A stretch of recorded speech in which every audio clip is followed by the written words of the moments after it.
Hello. This week's topic is Time Does Not Heal All Wounds, Part 2.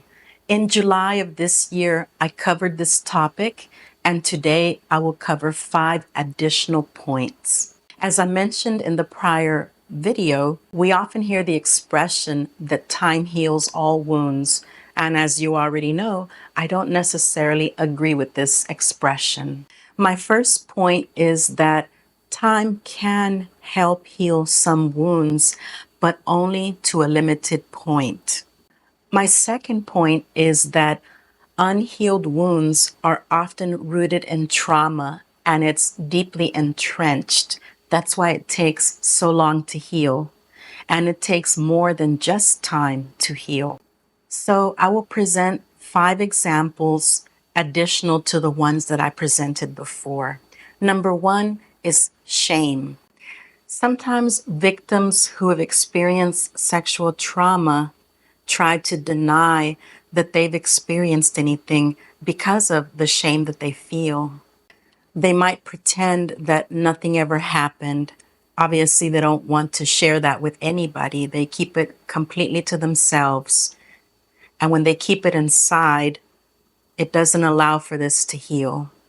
Time does not heal sexual trauma survivors in denial until they decide to let go of that denial. Number 2 is avoidance. Sometimes survivors of sexual trauma focus on the suffering of other people to deflect their own trauma. Time does not help when people deflect their trauma to avoid it. Trauma can only be healed when people are ready to stop deflecting and start facing what truly happened to them. Number 3 is functional depression. Functional depression is when a person is experiencing depression, but things in their life are functioning well overall. For example, they're able to hold a job, they have a relationship, and in general, things are fairly normal in their lives. But deep inside, they are experiencing depression. They're just able to hide behind being functional. Being able to function as an adult is not the same thing as being healed. Time does not heal us when we are in functional depression. To be able to heal, we need to actually face what is going on. Number 4 is distorted thinking. If you're interested, you can do some research online on Aaron Beck. He wrote about cognitive distortions, and there are different kinds of cognitive distortions that we have when we are depressed. I won't go into the list here because it could be quite lengthy, but the idea is that when we are depressed, we have distorted thinking. When we have distorted thinking, it is up to us to confront those distorted ideas and question if they're really true. When we get the help that we need, we're able to face those distorted ideas, question them, and heal the underlying root causes. And then we can move further along on our healing journey. But while we have that distorted thinking, we remain stuck. Addictions help us escape our suffering, but it's only temporary. And when the effect of that addiction wears off, we return back to that painful situation. And in a case like this, time also cannot heal these wounds. What needs to be healed is the addiction.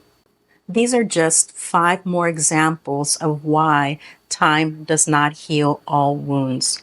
These 5 things that I mentioned are blockages to healing, so time alone cannot remove those blockages. And I will restate those 5 things: shame, avoidance, functional depression, distorted thinking, and addictions. So if time does not heal all wounds, then what does? As I've mentioned before, when we share our stories with a trusted person, we are able to move past a lot of our trauma. I strongly believe that when we share our stories with others, we can bring about healing, because sharing our stories helps us feel a sense of relief that it's no longer just inside of us, that we can actually express it.